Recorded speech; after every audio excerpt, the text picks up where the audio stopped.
অনেকেই আমাদের কাছে প্রেয়ার দিয়েছে, তা আমরা সেগুলো অ্যাকসেপ্ট করি না। তবে এই সিস্টেমটাও আগামী বছর আরও অনেক চেঞ্জ করে ফেলবো ইনশাআল্লাহ, যাতে করে কোনো আবেদন দেওয়ার সুযোগ কেউ যেন না পায়।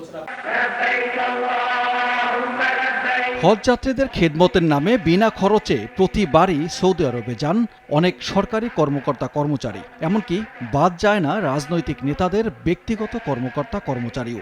এবারও তদবিরে আবেদন পড়েছে ৪,০০০-এর মতো।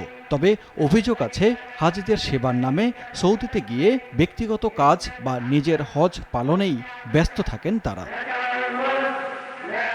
এবার থাকলো না বিনা টাকায় হজ যাত্রার সুযোগ। ধর্মমন্ত্রী জানালেন, হজ যাত্রীদের সহযোগিতায় মন্ত্রণালয়ের বাইরে কেউ যাবে না। অর্থ সাশ্রয়ে সৌদি আরবে থাকা বাংলাদেশি শিক্ষার্থীরাই দেবেন মুসল্লিদের সহায়তা। অনেকেই আমাদের কাছে প্রেয়ার দিয়েছে, তা আমরা সেগুলো অ্যাকসেপ্ট করি না। এটাই তো মূল বিষয়, আমরা সেটাই অ্যাকসেপ্ট করেছি যেটা আমাদের সাথে রিলেটেড। তবে এই সিস্টেমটাও আগামী বছর আরও অনেক চেঞ্জ করে ফেলবো ইনশাআল্লাহ, যাতে করে কোনো আবেদন দেওয়ার সুযোগ কেউ যেন না পায়। সহায়ক টিম একমাত্র আমাদের ধর্ম মন্ত্রণালয়ের বাইরে কেউ নাই, যাবে না।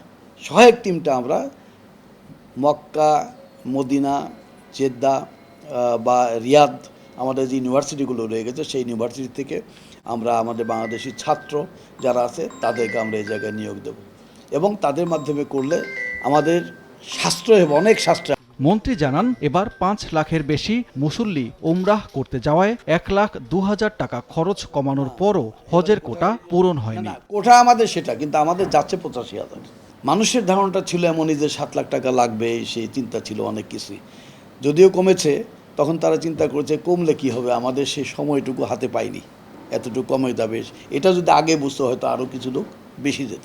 এদিকে ৯ মে হজ ফ্লাইট শুরু হওয়ার কথা থাকলেও ৮৫,০০০ নিবন্ধিত মুসল্লির অর্ধেক ভিসাও এখনও সম্পন্ন হয়নি। জটিলতা কাটাতে ভিসা ইস্যুর সময় ১১ মে পর্যন্ত বাড়িয়েছে সৌদি সরকার। সানবীর রুপল, সময় সংবাদ, ঢাকা।